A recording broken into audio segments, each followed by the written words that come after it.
నిన్ను నన్ను దేవుడు తన అమూల్యమైన రక్తాన్ని చిందించి తన ప్రాణాన్నే క్రయధనముగా చెల్లించి మనల్ని ఆయన కొనుక్కున్నాడో.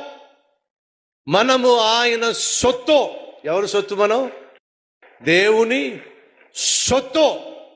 అనగా నువ్వు నేను దేవుని బిడ్డలుగా ముద్రించబడిన తరువాత సైతాను నిన్ను శోధించే ప్రయత్నం చేయొచ్చు, భయపెట్టే ప్రయత్నం చేయొచ్చు, బాధించే ప్రయత్నం చేయొచ్చు, బలహీనపరిచే ప్రయత్నం చేయొచ్చు.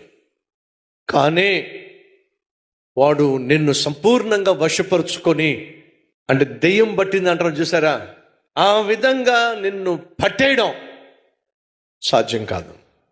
దేవుని బిడ్డగా జీవిస్తున్నప్పుడు, ఆయనతో సత్సంబంధం కలిగి ఉన్నప్పుడు నీ మీద సైతాన్ యొక్క చేతబడి క్రియలు కానీ బాణామతులు కానీ పనిచేసే ప్రసక్తి లేనే లేదు.